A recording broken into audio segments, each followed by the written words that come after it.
तो आज मैं आप लोगों को ऐसी स्टोरी सुनाने वाला हूँ जिससे शादी होते ही अगले दिन दुल्हन की मौत हो जाती है। यह नज़ारा देखकर एक व्यक्ति भूखरी के पास आया और पूछने लगा, महाराज यह कैसा चमत्कार है जो इतने दिन तक सही नहीं हुआ।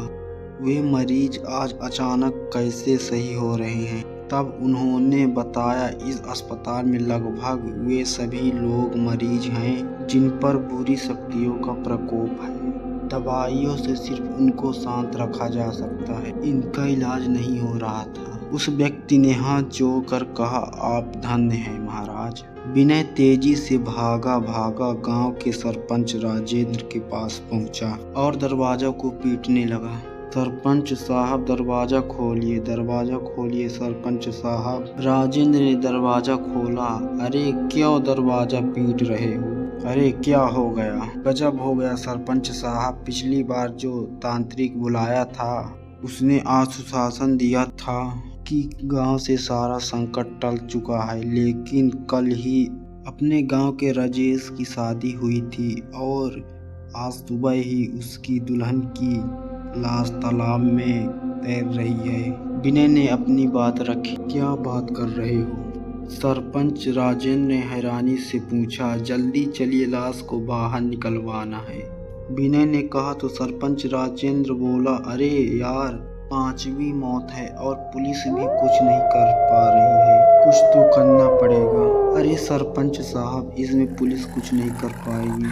अपने गांव पर किसी बुरी ताकत का साया है, जब तक उसका कब्जा रहेगा मौत का सिलसिला चलता ही रहेगा, विनय ने सरपंच के साथ चलते हुए बताया। सही कहा, किसी बड़े विद्वान से इसका सही इलाज करवाना पड़ेगा, सरपंच ने कहा।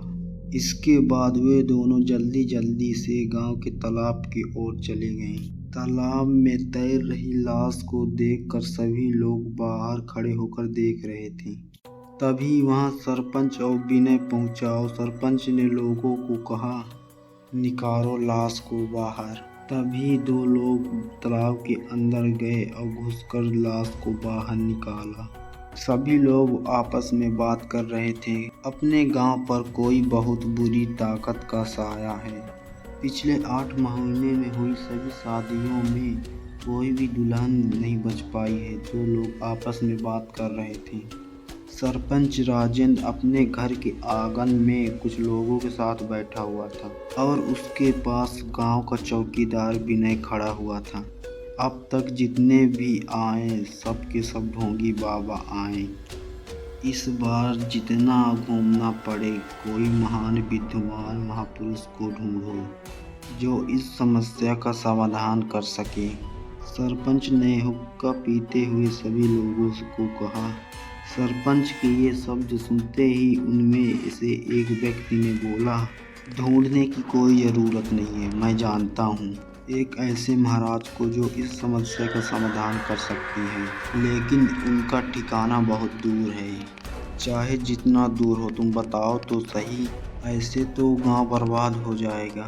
लेकिन ये बात तो पक्की है ना कि वे ढोंगी नहीं है, सरपंच ने उस व्यक्ति की ओर देखते हुए कहा। तो उस व्यक्ति ने अपनी बात जारी रखते हुए कहा, सुना है, एक बार वे किसी पागलों के अस्पताल में गए थे। उनके वहां जाने मात्र से लगभग सभी मरीज सही हो गए थे, क्योंकि उनको दवाई की ज़रूरत नहीं थी।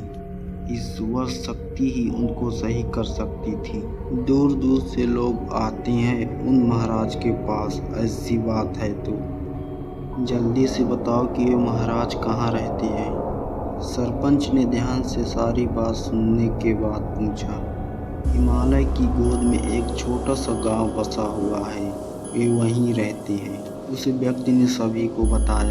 तुम साथ जाओ और जितना जल्दी हो सके उनको साथ में लेकर आओ। सरपंच ने जैसे ही यह बात कहा तो वह व्यक्ति और उसके साथ विनय और एक और गांव का व्यक्ति जिनका नाम राज था जल्दी से खड़े हुए और सरपंच से गाड़ी की चाबी मांगी और निकल चले।